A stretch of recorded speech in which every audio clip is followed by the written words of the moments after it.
तो आज का जो हमारा चर्चा का विषय है वो है एक समान वैद्युत क्षेत्र में वैद्युत द्विध्रुव को घुमाने में किया गया कार्य। तो चलिए शुरू करते हैं। तो सबसे पहले हम लोगों को मानना पड़ेगा कि एक समान वैद्युत क्षेत्र है। तो मान लीजिए ये हमारे पास एक समान वैद्युत क्षेत्र है। पहले भी हमने आपको बताया है कि एक समान वैद्युत क्षेत्र को हम लोग पैरेलल लाइंस के द्वारा दिखाते हैं। मतलब वैद्युत बल रेखाएं एक दूसरे के समांतर होंगी और बराबर दूरी पर होंगी। ये केवल और केवल एक रिप्रेजेंटेशन का तरीका है। तो अब ये मान लीजिए हमारे पास वैद्युत क्षेत्र है और इसमें कोई वैद्युत द्विध्रुव रखा हुआ है। तो वैद्युत द्विध्रुव रखा है तो मान लीजिए हमारे पास कोई वैद्युत द्विध्रुव है। वैद्युत ध्रुव को आप जानते हैं, एक -q और एक +q एक दूसरे से बहुत अल्प दूरी 2l पर रखे जाते हैं। तो वो अल्प दूरी मान लीजिए हमारे पास है 2l, ये 2l है और इसका सेंटर पॉइंट फिर से C है। सेंटर पॉइंट की वैसे हमें आज आवश्यकता पड़ेगी नहीं, लेकिन फिर भी सेंटर पॉइंट C है और इस तरफ L हो जाएगा, उस तरफ भी L हो जाएगा। आज उसकी कोई आवश्यकता नहीं, इसलिए उसको नहीं बना रहे। अब इसको घुमाना है, तो इसको घुमाने में किया गया कार्य। तो मान लीजिए हम लोग इसको इस तरीके से घुमाना चाह रहे हैं, ऐसे घुमाना चाह रहे हैं।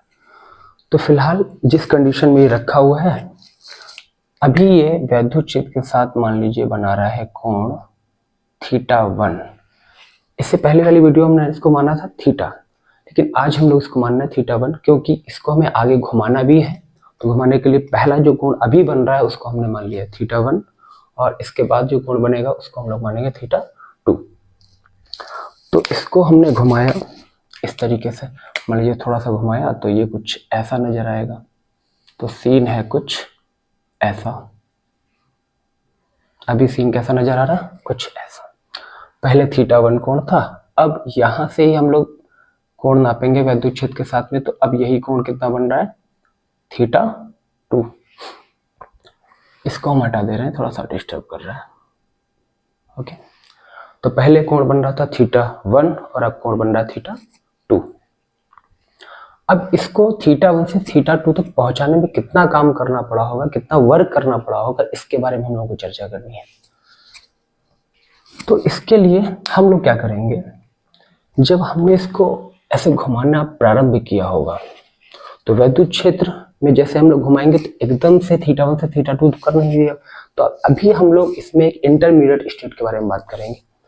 तो मान लीजिए हमने इसको θ1 से जैसे हल्का सा घुमाया, जिसको हम लोग यहाँ पर बोलेंगे dθ घुमाया। इसको ऐसा इसलिए कर रहे हैं कि थोड़ा सा घुमाया होगा dθ तो वर्क भी हुआ होगा dθ, और उसके बाद हम लोग dθ को ही इंटीग्रेशन करके, पूरे वर्क को इंटीग्रेशन करके टोटल वर्क निकाल लेंगे। तो हम लोग यहाँ पर मेथड इस्तेमाल करने वाले हैं इंटीग्रेशन का। तो मान लीजिए अभी इंटरमीडिएट एक स्टेट के बारे में बात करेंगे कि यहाँ से इसको अभी हमने हल्का सा घुमाया था, बीच इंटरमीडिएट स्टेट, इसको हमने बोला है dθ। कितना घुमाया, dθ। तो अगर dθ घुमाया होगा तो वर्क भी कितना हुआ होगा, dw। अब वर्क निकाला कैसे जाए, तो वर्क निकालने के लिए अगर कोई रेखा में चल रहा है तो वर्क निकालना बहुत आसान है, हम लोगों को पता होता है। रेखा में वर्क निकालना बहुत आसान होता है भाई। W बराबर बल इंटू बल की दिशा में बल की दिशा में विस्थापन। ये तब निकालेगा जब कोई सरल रेखा में गति कर रहा हो, स्ट्रेट लाइन मोशन हो रहा हो, तब हमारे पास ये तरीका है force into distance in the direction of force. Distance या फिर कहें कि displacement in the direction of force. अगर यहीं पे dw वगैरह की बहुत यहाँ पे dθ की बात कर रहे हैं या फिर हम लोग dx की बात कर रहे हो, बहुत छोटा सा विस्थापन किया हो, तो इसी फॉर्मूले को हम लोग कैसे लिखेंगे, dw is equal to force F into विस्थापन कितना हुआ, आगे कितना डिस्प्लेसमेंट हुआ, तो उसको हम लोग क्या मानेंगे, dx। ये बात है जब स्ट्रेट लाइन मोशन हो रहा हो, सीधी रेखा में गति हो रही है, लेकिन यहाँ पर बात हो रही घुमाने की। तो घुमाने की जब भी हम लोग बात करते हैं तो घुमाने के लिए जिम्मेदार है बल आघूर्ण। घुमाने के लिए जिम्मेदार कौन है, बल आघूर्ण। चलाने के लिए जिम्मेदार कौन है, अगर स्ट्रेट लाइन मोशन हो रहा है तो बल काम कर रहा होगा, और अगर कोई चीज घूम रही है तो इसका मतलब कन्फर्म है कि बल आघूर्ण ही उसको घुमा सकता है। घुमाने के लिए जिम्मेदार है बलाघूर्ण और चलाने के लिए जिम्मेदार है बल। तो अपने को कुछ भी नहीं करना है, इसी फॉर्मूले को हम लोग कन्वर्ट कर देंगे। तो अगर यहाँ की बात हो रही है तो हम लोग देखो क्या करने वाले हैं, यहाँ पर भी लिखेंगे dw f। जहां पर बल है वहां लिखेंगे बल आघूर्ण, तो यहाँ पर बल आघूर्ण आ जाएगा। और अगर कोई घूम रहा है तो सीधी रेखा में तो चल नहीं रहा है, तो dx की जगह पे आ जाएगा घूमा हुआ कोण, मतलब कोणीय विस्थापन d थीटा। तो जहां पर बल था वहां आ जाएगा बल आघूर्ण, और जहां पर विस्थापन था वहां आ जाएगा कोणीय विस्थापन। तो रेखीय विस्थापन की जगह आ गया कोणीय विस्थापन। इस तरीके से हम लोग रेखीय वर्क और कोणीय वर्क हम लोग आसानी से फाइंड आउट कर सकते हैं। तो अब इतना हमारे पास आ गया। अब आपको कुछ भी नहीं करना है, वैल्यू उठा के रखनी है। तो dw is equal to tau. अब टाउ कहाँ से लाएं, तो इससे पहले वाले लेक्चर में हम लोगों ने टाउ ही तो निकाला है। एक समान वैद्युत क्षेत्र में रखे किसी द्विध्रुव के ऊपर लगने वाले बल युग्म का आघूर्ण, आघूर्ण बल आघूर्ण ही होता है। तो वो क्या आया था, कल की क्लास में निकाला था, पिछला लेक्चर आप लोग देख ले अगर नहीं देखा है तो ये आया था PE साइन थीटा। कितना आया था, PE साइन थीटा, और ये क्या आ जाएगा d थीटा।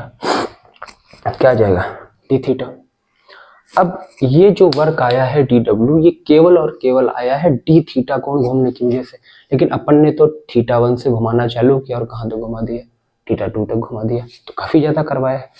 तो अब इसके लिए क्या करेंगे, टोटल के लिए d थीटा कई बार घुमाया होगा, जितने भी यहाँ पे d थीटा बीच में बने होंगे सबको क्या करना है, जोड़ना है। तो सबको जोड़ने के लिए अब हमारे पास तरीका है इंटीग्रेशन। अवकलन बड़ी चीजों को तोड़ता है और समाकलन जो है वो छोटी छोटी चीजों को आपस में जोड़ता है। तो क्या कर दीजिए, उठा के दोनों पक्षों का समाकलन कर दीजिए। तो दोनों पक्षों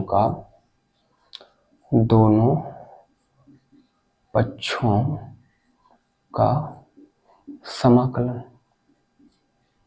इंटीग्रेशन कर दीजिए। समाकलन करने पर तो क्या आ जाएगा, integration of dw is equal to integration of PE sine theta d theta. अब बात आती है कि जोड़ना तो है, लेकिन कहाँ से कहाँ तक जोड़ते चले जाएं। तो अपन ने शुरुआत क्या की है, हमने घुमाना चालू किया है θ1 से, यहाँ था और कहाँ पहुंचा दिया, यहाँ पे। तो θ1 से चालू किया और कहाँ तक ले गए, θ2। तो इस चीज को जहां से शुरुआत की है और जहां पे अंत किया है, इस चीज को हम लोग बोलते हैं लिमिट। तो यहाँ पर लिमिट लगा देंगे θ1 से θ2, ये आपका हो गया लिमिट। अब बात आती है समाकलन करने की। तो समाकलन integration of dw is equal to PE, तो कांस्टेंट है P, मतलब वैद्युत ध्रुव का आघूर्ण, ये तो चेंज हो नहीं रहा है, आवेश चेंज नहीं हो रहा है, दूरी चेंज नहीं हो रही है, तो P चेंज होगा नहीं। इलेक्ट्रिक फील्ड भी चेंज नहीं हो रहा है क्योंकि इसके साथ हम लोग कोई परिवर्तन नहीं कर रहे। तो P और E दोनों कांस्टेंट है, ये चेंज नहीं हो रहे, तो इनको कर लीजिए बाहर। तो θ1 से θ2 साइन थीटा d थीटा। तो आपको समाकलन करना है साइन थीटा का, सीधी सीधी बात है, दिख रहा है थीटा के सापेक्ष करना है तो साइन थीटा का ही करना होगा। अब समाकलन किया कैसे जाए, तो जो लोग मैथ वाले हैं उनको तो कोई टेंशन ही नहीं है, उनको तो ये समाकलन बहुत चिंदी जैसी चीज है उनके लिए। लेकिन जो बायो वाले हैं उनके लिए थोड़ी सी प्रॉब्लम, उनको याद रखना पड़ेगा कि साइन थीटा का जो समाकलन होता है वो माइनस का कॉस थीटा होता है। साइन थीटा का समाकलन होता है माइनस का कॉस थीटा, हम साइड में लिख दे रहे हैं। तो साइन थीटा का समाकलन क्या होता है, integration of sine theta d theta is equal to minus का कॉस थीटा, ये याद रखें वो और भी ट्रिग्नोमेट्रिकल फॉर्मूले हैं, उनको अपना याद कर लें अपने हिसाब से। अब यहाँ पर कैसे किया जाए, तो ऐसी सिचुएशन अगर कहीं पे आपको आती है, इंडिकेशन के जस्ट बगल में डी लिखा हुआ है और कोई भी नंबर है, डब्ल्यू का करना है और डब्ल्यू यहाँ पे है नहीं, तो आप ऐसी सिचुएशन में क्या करें, इस डी को इंटीग्रेशन से कैंसिल आउट कर दें। हाँ फॉर्मूला है लेकिन उस पर आप मत जाइए, टाइम वेस्ट होगा आपका। तो ऐसी सिचुएशन, या यूं कह सकते हैं कि सब डी डब्ल्यू को जोड़ा तो टोटल डब्ल्यू आ जाएगा। छोटे छोटे डी डब्ल्यू सब जोड़ रहे हैं तो सब मिला करके पूरा का पूरा वर्क आ जाएगा, तो जिसको हम लोग क्या बोलेंगे, डब्ल्यू। तो ये आ जाएगा आपके पास W is equal to P E. अब साइन थीटा का हमने इंटरेक्शन बता ही दिया है, कितना आता है, माइनस का कॉस थीटा। अब लिमिट अप्लाई करेंगे, थीटा 1 थीटा 2।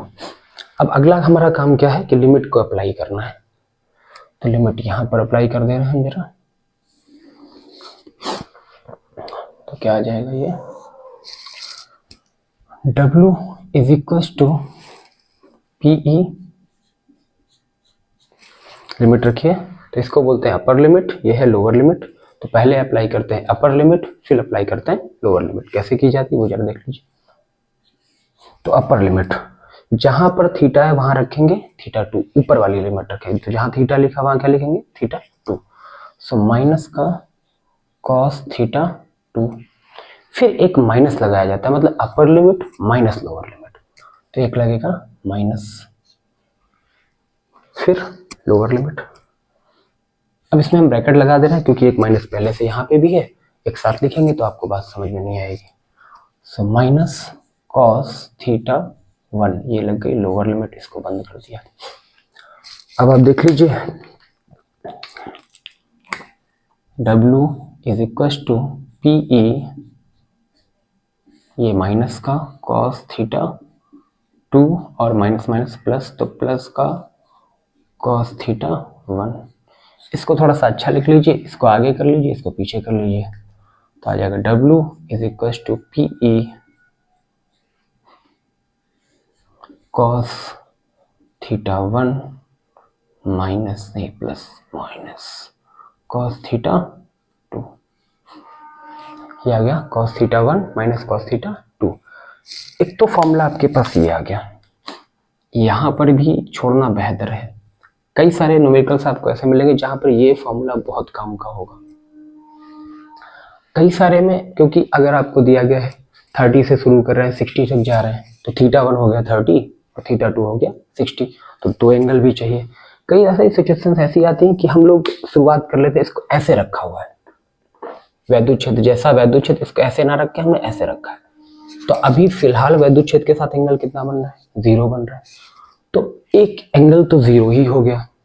दूसरा एंगल हमको दिया जाएगा कि 0 से शुरुआत की और 30 तक, 60 तक, 90 तक, 180 तक, कहीं तक भी घुमा दिया है। तो फिलहाल एक स्पेशल टाइप की कंडीशन है। तो अगर इफ थीटा 1 को हम लोग पहले से 0 मान के चले, मतलब जो द्विध्रुव रखा है वो वैद्युत क्षेत्र की में ही ऐसे रखा हुआ है, ठीक है। तो अब अगर थीटा 1 0 है तो थीटा 2 को थीटा 2 मानना सही नहीं है। क्या मतलब है उसका भाई, जब 1 ही नहीं तो 2 क्यों है, तो फिर थीटा 2 को हम लोग क्या मान ले रहे हैं, ओनली थीटा।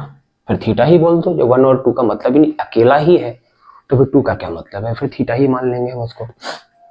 अप्लाई कर रख दीजिए, तो क्या आ जाएगा, W is equal to P E cos 0 minus cos theta. Cos 0 की वैल्यू 1 होती है, तो ये 1 हो गया। So W is equal to P E 1 minus cos theta. तो ज़्यादातर बुक्स में यहाँ लाकर छोड़ते हैं, वो बुक्स वगैरह में भी यही छोड़ते हैं, और अगर एग्जाम वगैरह में आता है तब आप इसको यहाँ तक ले जाइए, बेहतर है, ठीक है। तो एक ये डेरिवेशन और था वैद्युत द्विध्रुव से रिलेटेड, उसको भी हमने समाप्त कर दिया है। तो अब आप एक काम कीजिए, सारे के सारे जितने भी वीडियो हैं द्विध्रुव से आप शुरू कीजिए, वैद्युत द्विध्रुव क्या होता है, उसके बाद वैद्युत ध्रुव का आघूर्ण, वैद्युत ध्रुव के कारण अच्छी स्थिति में तीव्रता, वैद्युत ध्रुव के कारण निरक्षीय स्थिति में तीव्रता, वैद्युत ध्रुव को घुमाने में किया गया कार्य वो हमने आज खत्म कर दिया है। तो आज के लिए इतना ही काफी है, बाकी फिर कभी।